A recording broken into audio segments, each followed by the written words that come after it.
Hi friends, welcome to the NPTEL course Business Development from Start to Scale.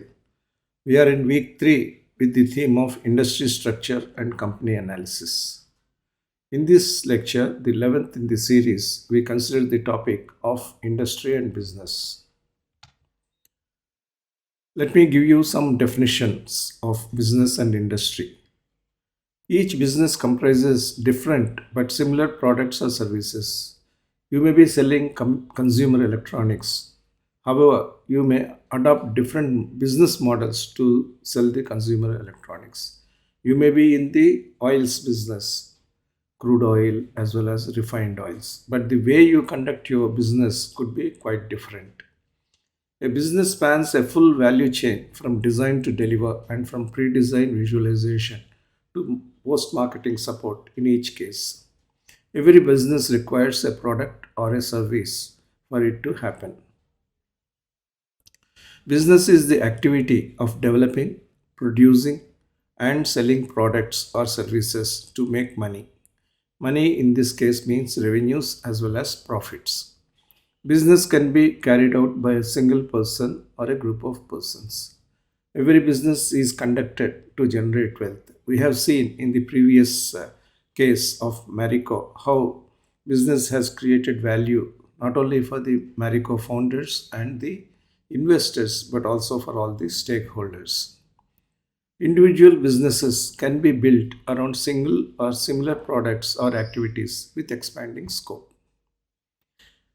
As compared to business, industry is a much wider term and it is also broader in concept and somewhat difficult to pinpoint in terms of an exact scope. An industry is a group of companies that conduct the same or similar businesses, meaning also that the industry is characterized by same or similar products, services, and activities. Similar industries, when they are grouped together, they become an economic sector. The economy of a nation thus comprises several economic sectors with several industries in each. Industries vary in attractiveness. When you look at the Indian economy, the transportation sector is an economic sector. In the transportation sector, you have got road transport as a service, which is an industry by itself. You have got commercial vehicle manufacture as a product based industrial segment. You also have passenger cars as another industrial segment, two wheelers as another industrial segment, and so on. You have seen product lines aggregating towards industrial segment and industrial segments aggregating towards an economic sector. This is how business and industry are seen in practice. Different industries are impacted differently by different economic and social factors. The factors that influence automobile industry are not the same as the factors that influence consumer electronics industry or telecommunication industry. That is the reason why during the COVID-19 times, when the automobile industry came to near shutdown for a few months and then had a very slow recovery, the other sectors such as food delivery, such as telecommunications and computers saw a significant demand boost.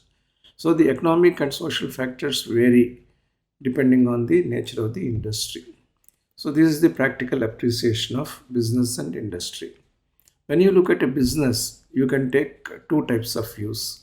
One type of view is that every business is built around a product. Therefore, there is a product oriented view of business. On the other hand, we can say that the business is being conducted essentially to fulfill the market demand or to satisfy the customers who constitute the marketplace. So that could be the market definition of business. Philip Kotler, the famous marketing guru, provided the early foundations of defining business in terms of market rather than product.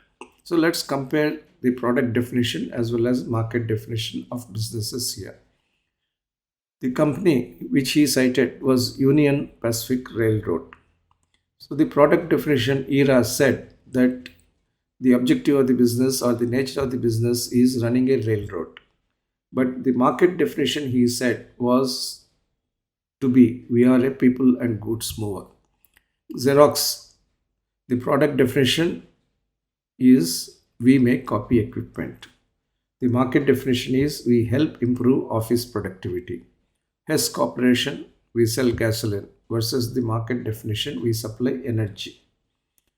And today, the market definition could be we supply clean energy. Paramount Pictures, we make movies. Market definition is we make entertainment. Encyclopedia Britannica, we sell encyclopedia online is the product definition. We distribute or disseminate information is the market definition. Carrier, the famous white goods company. The product definition would be we make air conditioner and furnaces. The market definition would be we provide climate control in the home. Again, an emerging market definition could be we provide climate control in the home with net neutrality, because every air conditioner, as we know, generates carbon impact on the planet. So in today's context, the definitions are even broader and more complex. For example, an automobile manufacturer views itself as a provider of mobility rather than as a transport provider.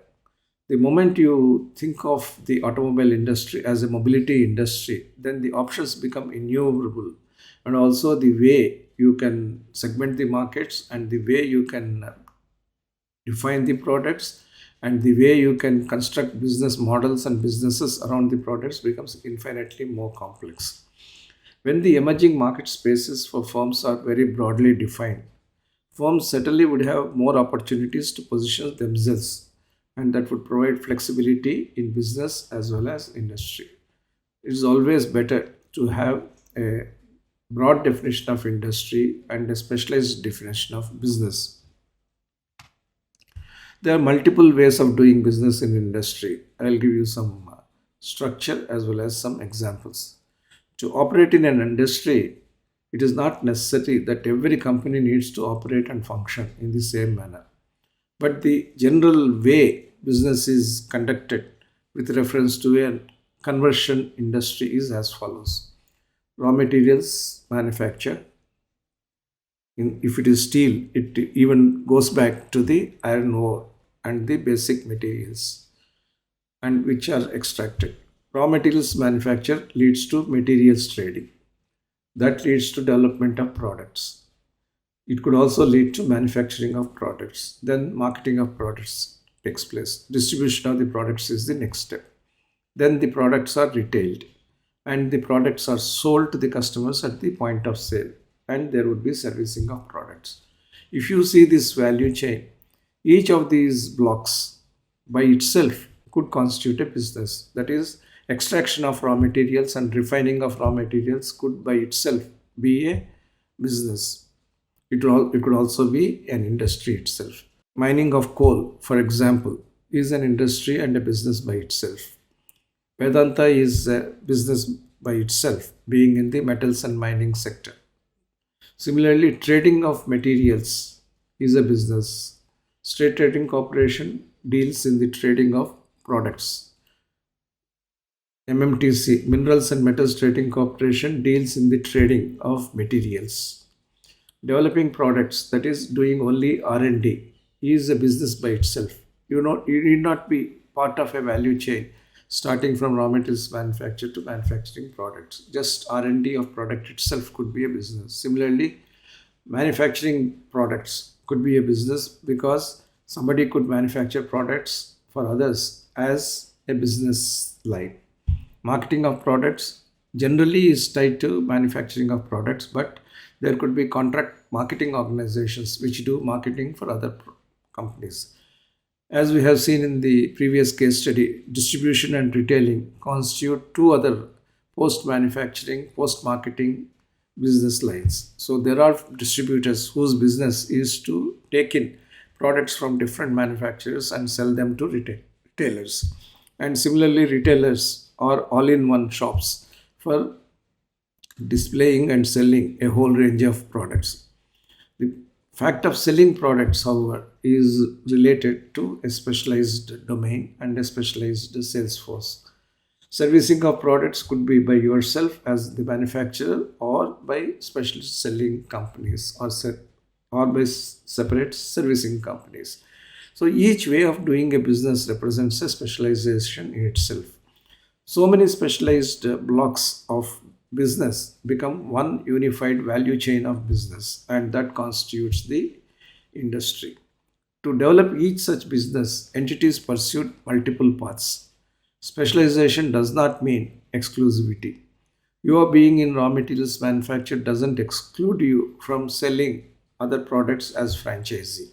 Similarly, marketing of products doesn't mean that you would not do materials trading. So any number of combinations are possible in the 9 blocks I have indicated here. Therefore, openness to doing business is the crux of business development. I'll give you some examples related to how businesses are conducted in multiple ways, even within an industry. Let me take the example of a pharmaceutical business development approach. The pharmaceutical industry itself is very varied. Dr. Reddy's is a business which is fully integrated, considers global and India as one total market, and has got different business lines, product verticals, and organization structures for different parts of the globe, including India. Orchid Pharma is a company which is now focused only on bulk drugs, active pharmaceutical ingredients, and the focus is global. It has no formulations worth mentioning. Syngene, a biocon company, is a specialist in contract R&D for global clients. It doesn't market its products like other formulators market. It is no Dr. Reddy's. Similarly, Dr. Reddy's is not into contract R&D business. Centis Pharma, an ophthalmology company, manufactures sterile eye drops for Russia and CIS. It conducts its business by focusing strongly on Russia and CIS countries. Let us look at the digital space as well as other spaces. Pharmacy is an online pharmacy. Its business is to take orders or take prescriptions online and supply the medicines to the patients through the physical come online methodology. Suven Life Sciences is a company which is a contract developer as well as manufacturer for Big Pharma. Dr. Vijay Pharma Private Limited is an out and out pharmaceutical distribution and exporting company. Orbicular is a company established by Dr. Mohan to conduct R&D for Indian pharma. You can see therefore that whatever I have stated earlier as part of the theoretical construct is proven by the practical examples that we have. So while each way of doing a business represents a specialization, and while each business requires multiple paths or enables multiple paths, we need to be cognizant of the fact that it all represents one integrated value chain if you take a helicopter view. Therefore, for businesses which are there in particular segments of the business value chain, there is always scope not only to specialize in those businesses but also to integrate forward or integrate backward in the business value chain. As an example, Sun Pharmaceuticals was an out and out distribution company or a distribution entity, but then it moved into manufacturer and marketing. Similarly, Centis Pharma was once called Promet and was an exporter of pharmaceutical products to Russia. It moved backward into manufacture of eye drops and then into the R&D of eye drops. So the movement across value chain based on certain core businesses that are set up at some point of time is also a fact of life. One of the important takeaways for you in this course is that I try to apply practical constructs to theoretical concepts that are available. Similarly, I try to take the practical examples and evolve them into academic constructs. It is this fusion of academics and practice that makes this course extremely relevant for students and practitioners as well. Businesses get built over simple foundations. Most businesses are built based on a small specific business activity, for example, trading or broking. Again, taking the Marico example, you have seen how in the 1800s or late 1800s, the business was set up as a trading business. Then it moved into manufacturing, then it evolved into highly diversified Marico. In pharma, as I mentioned, through the example of Sun Pharma, distributors became evolved and diversified into companies step by step. Some became manufacturers. Kaplan Point today's manufacture of bulk drugs as well as formulations, and that too in sterile as well as oral formulation, was at one point of time an individual distributor or marketer of products. And the expansion into business became possible because of the entrepreneurial passion and also the market space that has been rightly targeted. In automobiles, companies started with one component and diversified manufacture into multi-component portfolio. TVS is an example. Rane is another example. In chemicals, people started with imports first and moved into import substitution later. In finance, people started with simple lending and evolved into investment houses or commercial banks. Or some companies started with investment advisory services and moved into the banking space. In infrastructure, companies began with one road laying project and became infrastructure majors in due course. You can look at the constructing companies which are in the mid tide, and they're all having their origins in this manner. Most first generation enterprises have grown based on simple single business drivers. Even big companies use such an approach when moving into new domains. The origins of most business or industrial conglomerates even can be traced to this simple principle of business evaluation. Start with the germination of a seed, make the seed grow into a business, and use the fruits of that business, that is the cash proceeds, to invest in other businesses and keep growing those businesses. We have seen that company is an intermediate frame of reference between a conglomerate and a single product based single business. Creative ways of doing business consistent with aspirations and resources lead to different kinds of business development. Many of the India's established leaders of today reflect business development approach that reflects this fundamental principle. Let's take Sterlite. Previously, it was Sterlite, but today it is Vedanta. It was founded in 1979 for mining. Now it is a diversified $17 billion mining and metals conglomerate with interests in several countries. Minerals and Metals Trading Company, MMTC, it was established in 1963 for export import of ores and metals in public sector. Now it is a $4 billion company, highest foreign exchange earning company in India. NALCO, established in 1981 for bauxite mining, is now a USD 2 billion end-to-end bauxite to aluminum company. Tata Steel was founded in 1907 for pig iron production. Today, it is an integrated US $31 billion iron and steel behemoth with operations in India as well as in European countries. Tata Motors, established in 1945 for manufacturing railway locomotives, is now a 35 billion US dollars global automobile giant. It includes JLR, based in London and Europe. L&T was established in 1946 for representing Danish dairy equipment. Today, it is a 20 billion US dollar construction and infrastructure giant. So, specialization in the core area with end-to-end integration progressively with more offerings drove business development in these cases. Even startups have this approach of business development. Over the last 2 decades, many new age companies developed their businesses with similar philosophy. Let us take the example of Root Mobile. It was established in 2004 as a cloud communication platform, CPaaS as may be called. Now it is a USD 40 million company listed in India and with presence in 15 countries. Affle is another company which is an interesting case study of proprietary consumer intelligence digital platform. It was established in 2006, but it has moved into a broader role in mobile advertising and clocks a revenue of $51 million. Dixon Technologies was established in 1993 for manufacturing televisions, but it has changed its business line as well as business model. Now it is nearly a $1 billion globally competitive contract manufacturer for all electronics goods.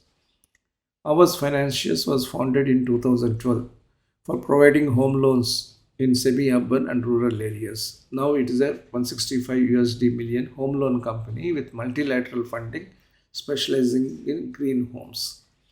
Galaxy Surfactants was established by five friends, and their idea at that time, that is in 1980, was to manufacture an ingredient for toothpaste. Now it is a USD 333 million diversified chemicals company for home care and personal care product ingredients and is exporting to market clients globally.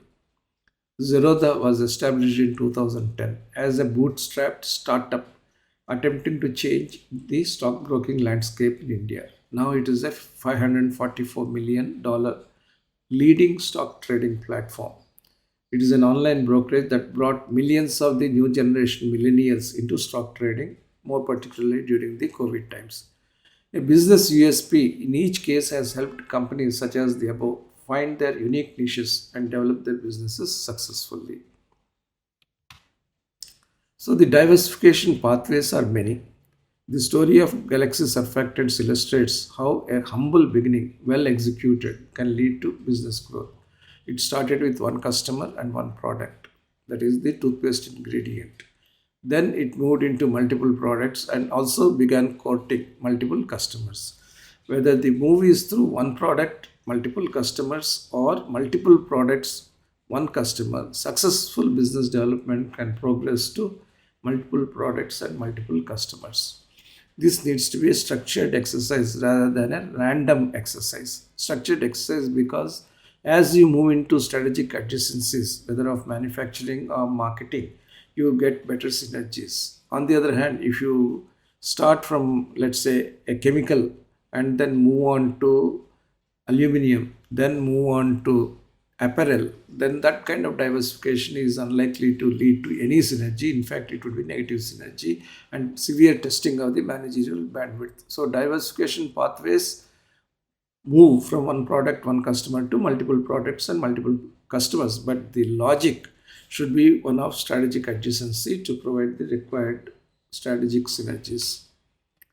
When you do business development, there are three proofs that are required. Successful business development rests on multiple drivers, but innovation and management are critical. And how do innovation and management help a startup or a big company? First, the concept with which you have started the business must be proven through a product or service concept. When you develop that product to a level by which it can be tested as a concept, it is ready as a conceptual construct or framework. Next is the proof of product. That is, you translate the concept into a viable product in terms of technical feasibility and hopefully economic viability as well. That is the time when you say that the proof of product has arrived. But proof of concept as well as proof of product by themselves do not assure that there would be business for the product. It is therefore important to top up these two proofs with proof of business. When a product or a business has gone through the three stages of proof of concept, proof of product, and proof of business, that business will be successful and will be sustainable. To be able to do this effectively, one has to co-create these concepts, these products, and establish these businesses along with the customers or those who represent the customers. That requires several methodologies, of which design thinking is one. If a company has design thinking as one of its core competencies, developing products and businesses to fulfill the customer needs will be the part of their day-to-day DNA. Focused innovation and systematic management, therefore, help shape business success. So let us look at how the business development pathway works. We have talked about how a business value chain works and how each ingredient or each block or each stepping stone in that development pathway could be useful. But today we are talking about business development itself as something which has a pathway. To do business development successfully, you got to be logical, got to be rational, but also choose a pathway that is revenue and profit accretive. So amongst the several products which the company has, you got to choose and prove a product as being capable of accepted by the customers. For that, you have to conduct what you have already done in the previous slide, that is proof of concept, proof of product, and proof of business. Then you initiate the sales cycle, generate consistent revenues and profits. Then you create a cash pool for the company. You take that cash pool and invest in new markets so that with the same product you can create other markets and probably broaden the cash pool. Then you take that cash pool and invest in new products. Again, prove the new products. Initiate the supplemental sales cycle. Enhance diversify revenues and profits. This is a virtuous cycle which keeps on happening as long as the core products are defended and enhanced. As far as the emerging products are brought into the core and then made into profitable products, this kind of business development goes on in an iterative and cyclical fashion. The pathway, therefore, is one of technology and product development on one hand and market and financial development on the other. The three essential requirements to successfully cruise on the business pathway are as follows. One, a core competence with reference to the business, and that comprises the core technology of the product itself, and the management. Why would I say that technology and product are different? Because technology is the underlying substrate. Let's say you have got superb technology in computer aided design, but that won't mean that automatically you have a passenger car which can be seen as a fully tested and tried product. That requires a whole number of different activities building on the base of technology, but lot of more engineering, lot of more science, and lot of more homologation and various other activities, including manufacturing. And then management. That also is the core competence that is required. In this set of core competencies, manufacturing could be as much a core competence as product. Product includes manufacturing, whereas management includes the entire value chain management activities, including marketing. The second requirement is the niche. The product should have a niche to be the anchor for business development. Similarly, the market with which you start selling the product should have the niche. That would be the core market for you. And when you have a product niche and a market niche, you need to supplement with a business niche. That is, this business must be capable of growing based on the socio-economic, demographic, and other factors. But to achieve this core competence, to find the niche, you require strategic skill. And that strategic skill comprises some of the elements which we discussed earlier: vision, mission, and goals, focus and specialization, passion and gumption. All these are required. The above framework is yet another illustration that successful business development is a holistic organizational endeavor, because strategic skill is something which is related to the top leaders of the company. Finding out the niche is the CXO job. Establishing core competence is an organization wide requirement, but managers and leaders to some extent make this a realizable competence for the organization in the respective functions. Business development has been having different hues over the last several decades. As India began partaking in the Industrial Revolution, business development also began assuming several colors. Between 1900 and 1949, export of Indian items to overseas countries and import of foreign items from the overseas countries into India constituted the business development. That's how many trading houses got established during this period, particularly the pre-independence period. Between 1950 and 1989, both years inclusive, technology inflows and industrial development constituted business development. Companies were liberally importing technologies and different schemes and establishing manufacturing capabilities or marketing capabilities. That's how the steel plants were set up all over India. That's how automobile plants were set up in many parts of the country. Referring to the previous one, the way the spices, herbs, and various other India specific goods were exported reflected the trend. Between 1990 and 2019, indigenous development of products and development of exports business became the thrust for business development. You can see Indica car being unveiled by Ratan Tata. That was the biggest proof of indigenous development at that point of time.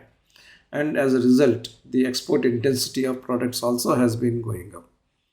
In 2020 and beyond, development of startups has become the new way of business development, achieving economic competitiveness, global competitiveness all across the industries and businesses became the next vista of growth for the Indian business. So, the elevated paradigm of India's industrial and business development is evident from the above changing hues. The unicorns were 37 in 2001 to 2020 period. But in 2021 alone, we had 44 unicorns, making the total unicorn count from inception of the startup movement to over 100. So that's how the changing hue of business development occurred with reference to the startup era. Certainly, India's business development will not be confined to a single product, single market pathway. It will be multifarious. We can see that many conglomerates, the established old age conglomerates which have become more modern, or the new age conglomerates follow this kind of multifarious routes. Tata Group is the most respected, most established multi industry conglomerate, stating to be a salt to software conglomerate with lots of interests in engineering as well as automobiles. Aditya Birla Group is another established multi-industry conglomerate which is into cement, apparel and various other goods. Mahindra established auto, IT, real estate and financing group. TVS is an established auto component group manufacturing virtually every component of automobile except the automobile itself. The new age conglomerates are as follows. Reliance Industries Limited started with textiles, moved into oil and chemicals, moved into telecom and retail, and now is moving into energy in a big way. Adani Group is a diversified infrastructure driven conglomerate. Many of the companies it has under its belt, such as Adani Ports, Adani Transmission, Adani Gas, Adani Cement, all of these are reflective of the infrastructure focus that the Adani Group has. GMR is an out and out infrastructure conglomerate, whereas ICICI Bank is a BFSI conglomerate. The above is an illustration that infrastructure focus is now a key driver of conglomerate diversification in India. For every company, as also for every conglomerate, acquisitions add value. They add techno-economic value. Many companies have developed businesses by resorting to acquisitions to fast track new entry and growth. Let us take the example of Reliance. The company acquired IPCL in Indian Petrochemicals Limited, a public sector undertaking, in 2002, and that helped the company expand its chemicals footprint. In 2020, it acquired Urban Ladder to enter into the furniture retail segment. It has also acquired over the last few years several brands to expand and diversify the retail brand portfolio. And as it has announced its entry directly into FMCG, it is buying up several other brands to have Reliance labeled FMCG products. It is also moving into various other information related spaces. It acquired Just Dial in 2021 for its vast trade channel database and relationships. Invested in Dunzo in 2022 to leverage the quick delivery potential. Besides this, there are at least 20 to 30 startups, basically technology based, artificial intelligence based, digital startups that have been invested in by Reliance to support diversification by the group. Strategic adjacencies and the potential to acquire additional capabilities based on such acquisitions drives the acquisition led growth. Certainly, acquisitions bring new capabilities if the acquisitions are managed well. They could even be game changing for the acquiring company in terms of depth and reach. Google's acquisition of YouTube and Android completely redefined the company as a technology giant. Facebook's acquisition of WhatsApp and Instagram substantially elevated its social media presence. Microsoft's acquisition of Activision Blizzard fast tracked entry into the metaverse universe. Disney's acquisition of Pixar and Marvel positioned Disney as the most successful blockbuster movie corporation. So acquisitions clearly boost growth. They add new products, therefore new markets, and therefore new businesses, and directly extend the business canvas as well as the market reach. Pharmaceutical industry benefited from collaborative technological and business development intensely and immensely. Generally, the pharmaceutical firms are loners. They would like to focus on their own R&D and bring potentially blockbuster molecules into the market all by themselves.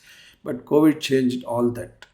Intense collaborative actions have helped companies serve mankind while also boosting revenues. If you see the revenue profile of Pfizer, one of the largest pharmaceutical global giants, the chart represents the revenue actual as well as the guidance since 2016. It was a $39 billion company in 2016 and it remained with modest growth at $42 billion company in 2020. But in 2021, it became almost double its size. It became an $81 billion company with $37 billion coming from COVID-19 vaccine. And in 2022, it is estimated to be a $100 billion company with COVID vaccines becoming $32 billion. But Paxlovid, the in house generated COVID 19 antiviral drug, contributing $22 billion. And that is how the collaboration with BioNTech helped Pfizer boost its revenues. Similarly, various other companies have seen their revenue profiles as well as profit profiles getting changed because of the vaccine entry. Johnson& Johnson up from 12.98 billion to 16.14 billion, 24% increase. Pfizer, as I said, 8.31 in respect of core pharmaceuticals to 18.59 in between quarters 1 to 3. And AstraZeneca saw a decline, whereas Moderna saw a tremendous increase in the net income and profit from minus zero point 0.5 to 7.3.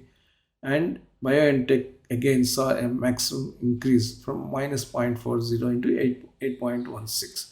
So the net income profit of selected pharma companies received a thundering boost because of the intercompany cooperation.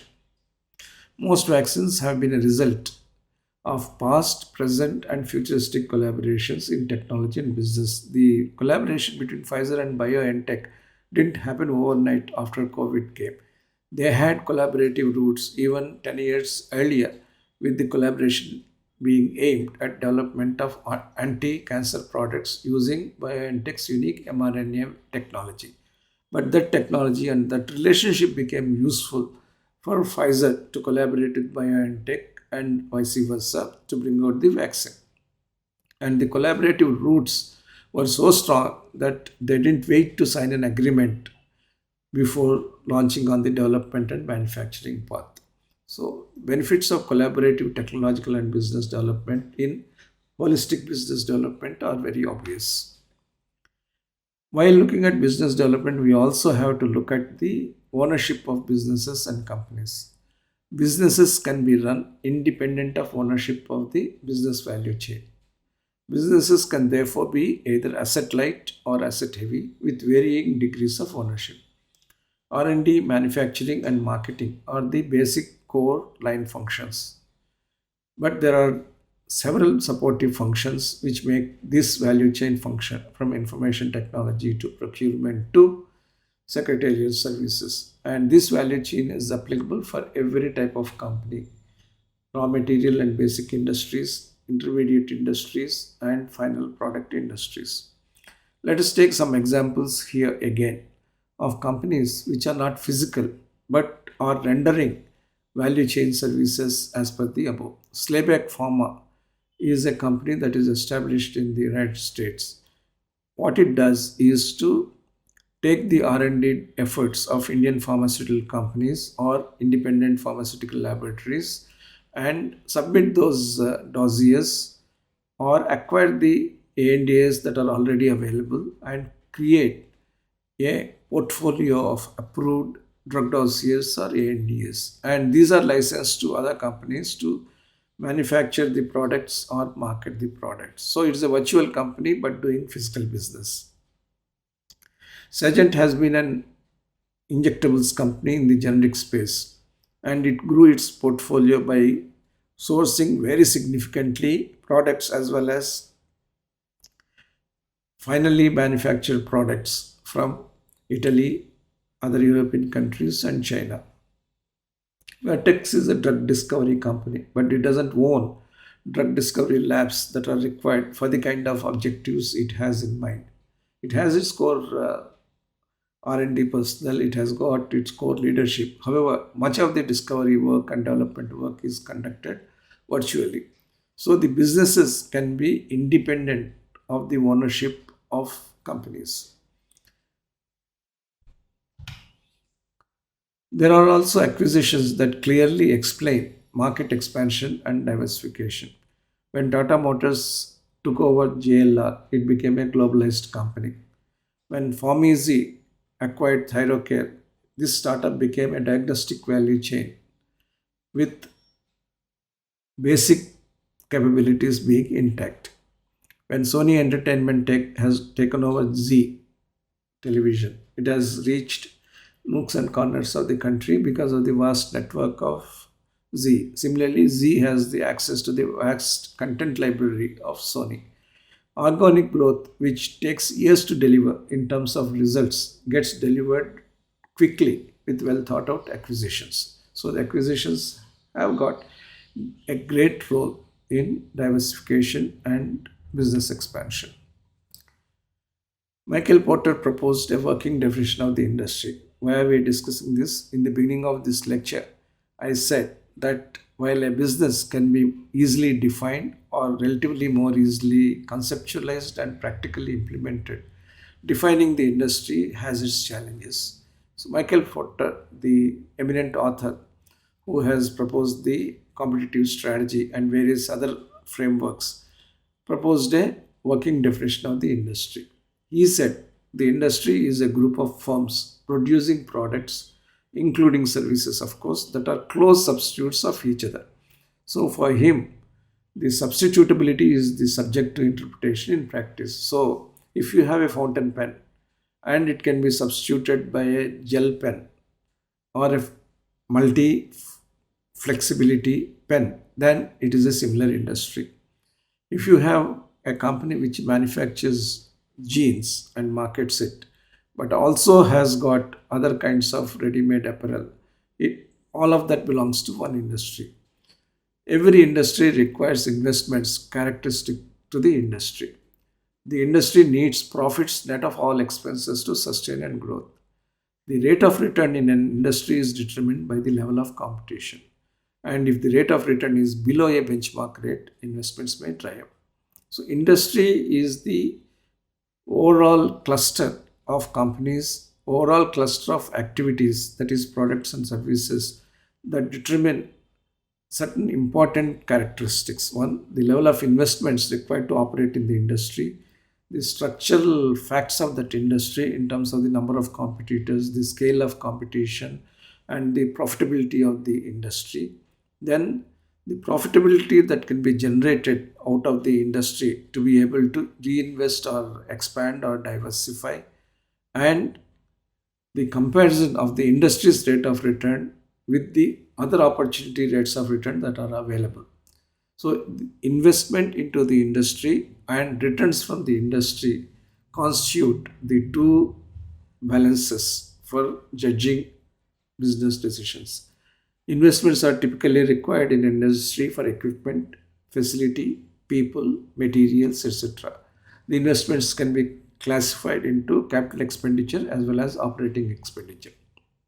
The returns from these investments come essentially in terms of the returns of revenue, which are net of expenses, therefore the net return to the shareholders and net return to the company. So the gross margin, EBITDA, EBIT, EBT, and all adjusted net profit that is returned to the shareholders, or the dividends that are returned to the shareholders. These constitute the cascade of returns. Companies and investors may accept at times a return below the floor rate in the short term if they are reasonably confident that in the medium term and the long term, the returns from the industry beat the floor rate of return. Today, any investment into green energy will not yield any profits. Any investment into electric vehicles may not yield the same kind of return that the internal combustion engine automobile industry is generating. However, people do make such investments in such new areas when they believe that that is the way to go, because those products are going to take over the entire product space and the cost price equation is going to improve in favor of the new industries and new product lines. That's why the definition of the industry, the substitutability of the industry becomes very important. But in assessing this, everything cannot be only based on the returns. If you look at different industries and different companies, you will find that there are disparate trends. Returns are one critical factor, but other factors determine the importance of the industry to an economy. The automobile industry is frequently buffeted by the economic cycles.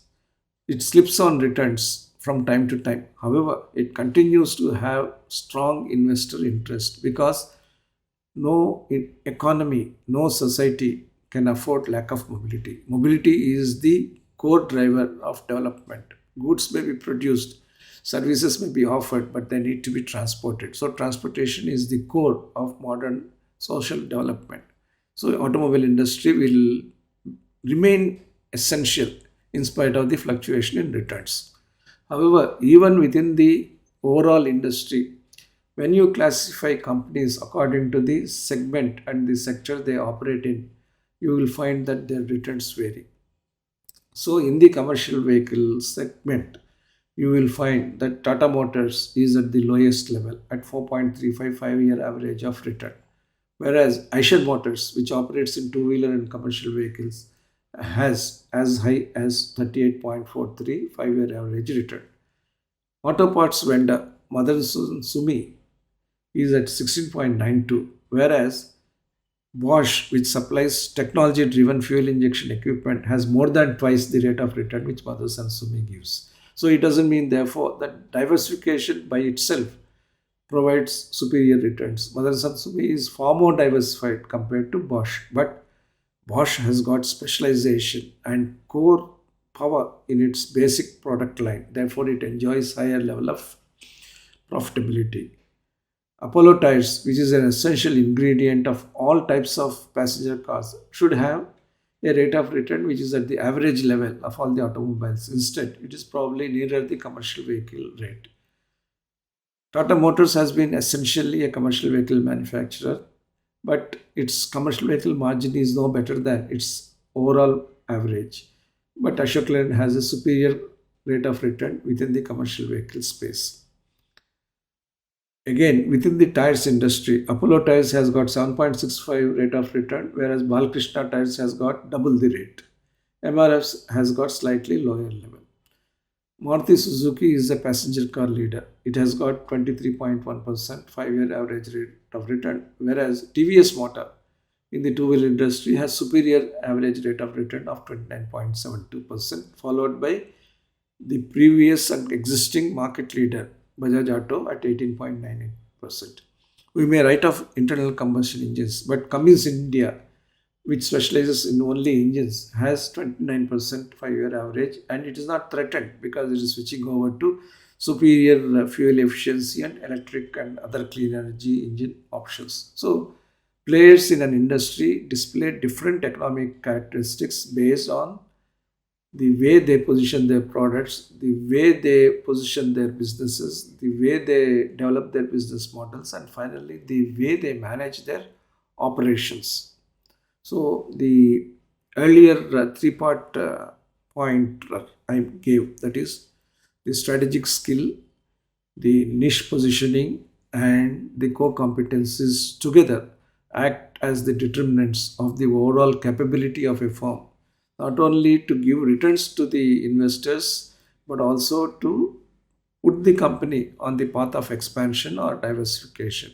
A company can move from a business level to a company level to a multi-company level and finally to a conglomerate level based on these three factors, which are strategic skills, then the niche capabilities and the core competencies. With this, we come to the end of this lecture. I hope to see you in the next lecture. Thank you very much for your kind attention.